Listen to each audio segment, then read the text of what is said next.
grunted the woodcutter. "You carried 3 loads of logs. I can usually only carry 1. "There you are," said his wife. "Now you can see what a clever son you have."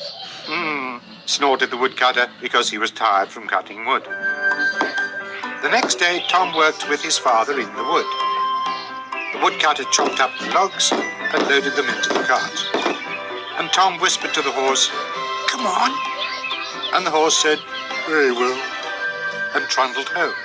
Now, although the woodcutter worked very hard, he and his wife were very poor, and little Tom had a large appetite. When Tom saw how worried his mother was, he decided that the moment he had an opportunity, he would do his best to help. As Tom was guiding the horse through the wood, he passed 2 men sitting by the side of the road. They watched as the horse found his way through the woodland paths. "How's he doing that?" said one of the men. "How's he doing what?" said the other. "How's that horse finding his way through the wood without anyone telling him where to go?" "Meaning?" said the other. "Meaning, thicko? How's the horse, without anyone telling him, finding his own way?" "Through the wood?" said the other. And they looked at each other and said, "Dunno." So they followed the horse and cart. Tom Thumb was so small they could not see him by the horse's ear. And when Tom whispered, "Go faster," the horse mumbled, "Okie dokie." And when Tom whispered, "Go slower," the horse muttered, "Right you are." And when they went over a narrow bridge, Tom whispered, "Steady, boy."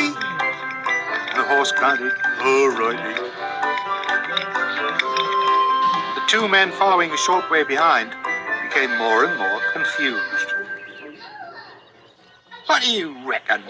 said one of the men. "About what?" said the other. "About the horse." "What about the horse?" said the other. "How does he know when to go faster and when to go slower?" "Meaning?" said the other. "Meaning, Dodo, when he has to go faster or slower, how does he know?" says the other. And they looked at each other and said, "Dunno." So they followed the horse and cart until they reached the spot where the woodcutter was working.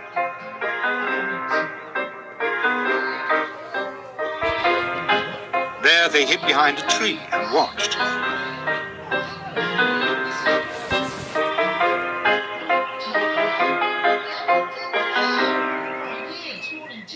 The woodcutter lifted Tom from the horse's ear and said, "Well done, young Tom. We can go home for our supper now."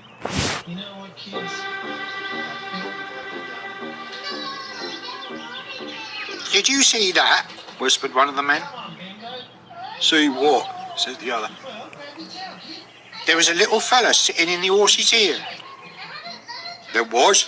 said the other. "Yes, that's who was telling the horse what to do." "It was?" said the other. "Yes, that gives me an idea." "It does?" said the other. "Yes, we could put a little fella like that on show. Think of it, the smallest man on earth. We'd make a fortune." "We would?" said the other. "Of course we would. We'd be rich. And a little tick like that wouldn't eat much.